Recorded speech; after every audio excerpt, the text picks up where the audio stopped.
ngifike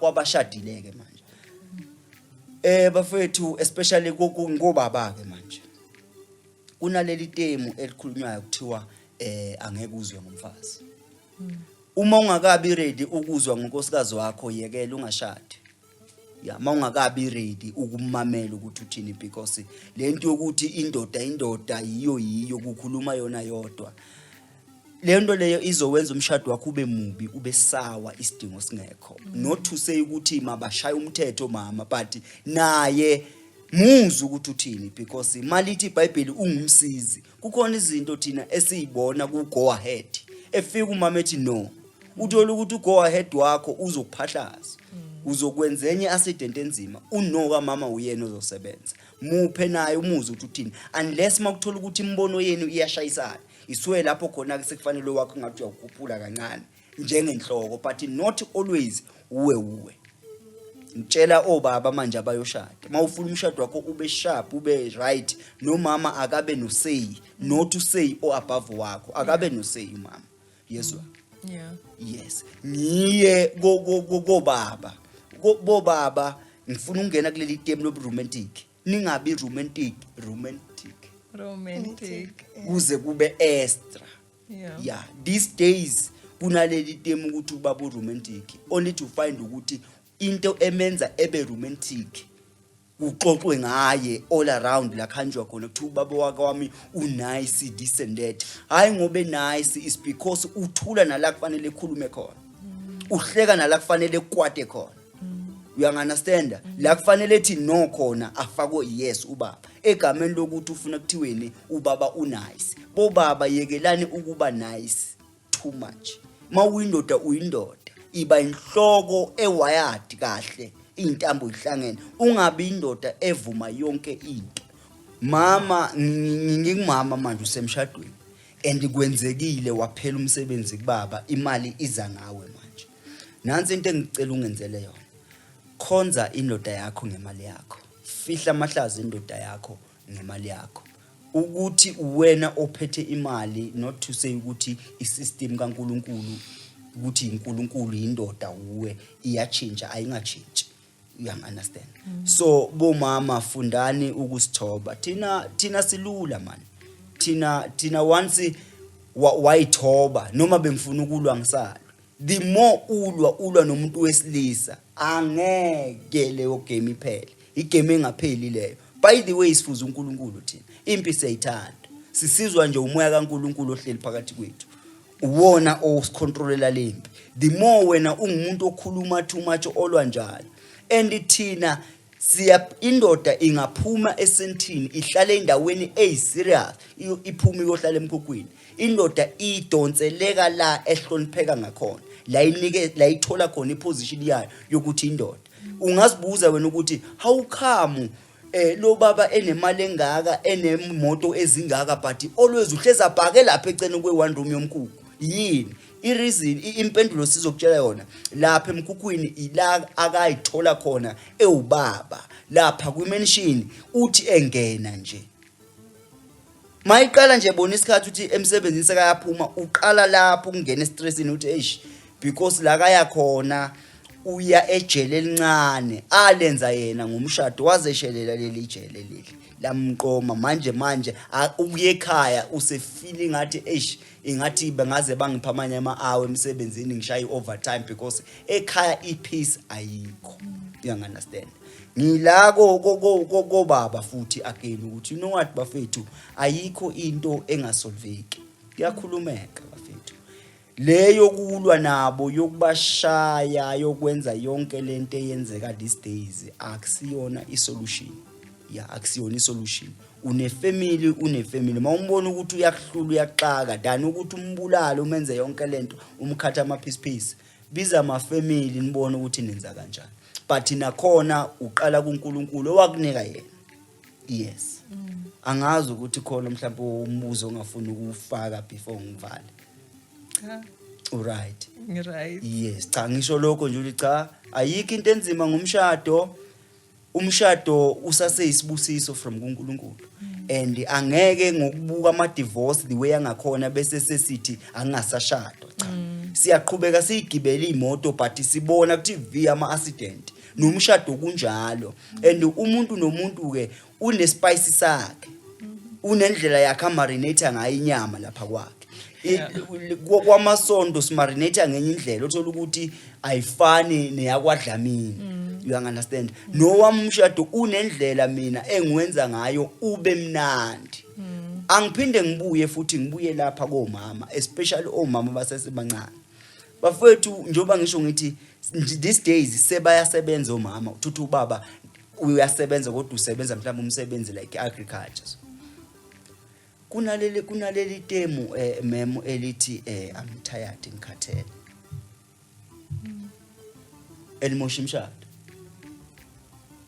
nangu baba manje ufuna into zakhona ubaba ufuna into zakhona umama uthi hey ngibuye emsebenzini ngikhathele angimtshele nje bomama ngokunthanda sitholana indlela mceleni uNkulunkulu anisize ukuthi nenza njani makufika lapho because njengoba ukhathele wena abafuna indoda yakhe abakhathala yezwa usasemncane nendoda yakhe sasencane bayakufuna nayo bayayifuna njengoba uthi ukhathele wena thola indlela ukuthi nenza kanjani because imshado eminingi ifa khona lapho nje once futhi indoda yakhe umuntu wakho waphumela ngaphandle fana nestimela siphume esporweni akholula ukuthi siphinde sibuye noma ngabe futhi nikwatisene kanjani nikwateke kanjani kwatale but ukwata kwena kube nelimit kungayivali le yankonzo le iqiniso lithi uma ngishada mina ukupheka ungithole vele bengisiphekela ukupheka ngiyakwazi ngiyindoda ukuwasha ungithole vele ngiclean ukuwasha ngiyakwazi yini engakwazi ukuyenza ile esiyenza lapha ekamerweni angikwazi ukuyenza so ngoba ulapha vele kahle masikhuluma kahle nje iqiniso inabo ubu main reason why ngigcine ngashadanga enye indoda ngishada wena so uma futhi sekuwena futhi sewunama reason ukuthi no to lapha ya ilapho inkingi iqala khona zamani bomama zamani ihlanganani nizimbodo ukuthi ningadila kanjani ngale otherwise zizokhala asifuni isikhali Penny Bogoto. Yeah, he said it, Mafu. But I will be basing on singlehood based on Esther. Esther had to separate herself from society at some point. When you want to be that type of woman that it has an influence to your marriage, to anyway, you need to separate yourself from what is not yoked with yourself. So with Esther, she had to be built upon character, even looking at her way of her attitude, even addressing the king, there was a certain way. So if you're not aligned, such as your Esther, it will be difficult for you to be in a marriage or anywhere else because you don't want to listen. Because they say the best communicator is the person that is able to listen.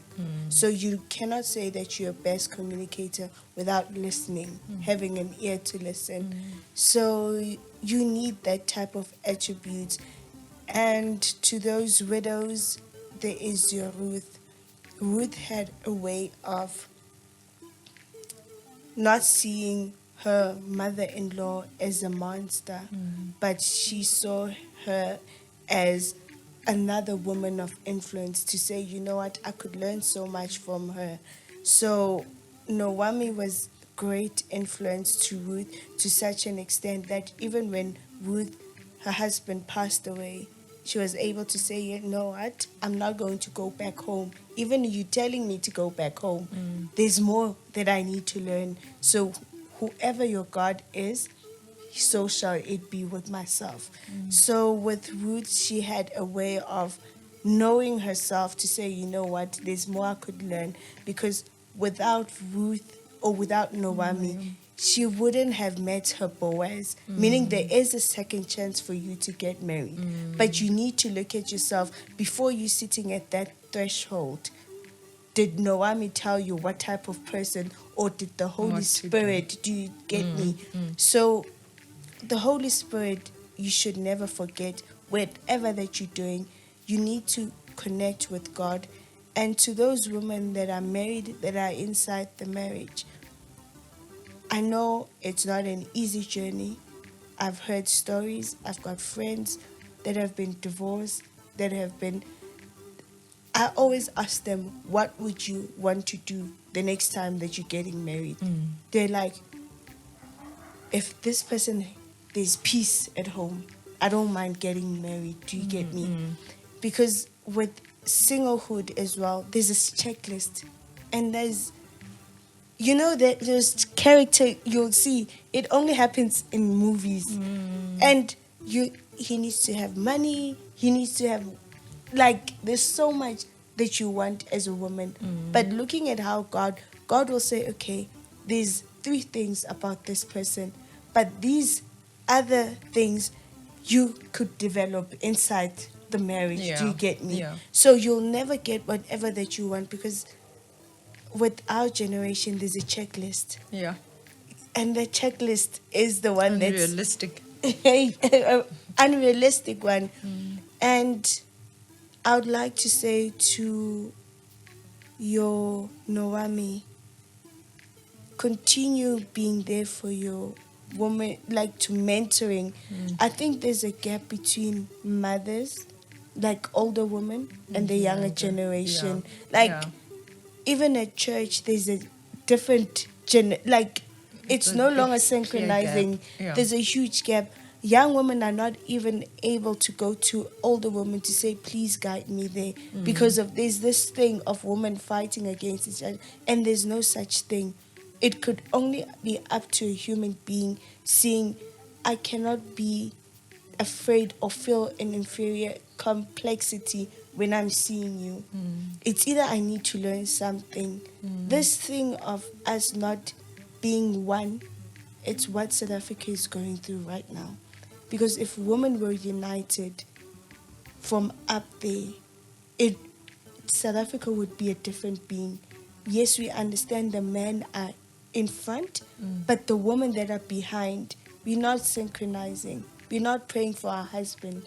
We're not able to make them see the God's vision, because where there is no vision, people perish.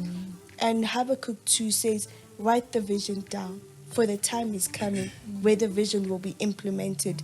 So you need to have that type of vision about your family. If you know that you're single, if you know that you're a widow, or if you know that you're married, you would want to write it down to say, God, this is the type of person that I want, or this is the type of person that I need in a husband.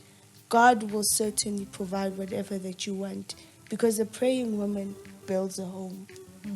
There we have it from Mr. and Mrs. Masondo. A very wonderful conversation indeed.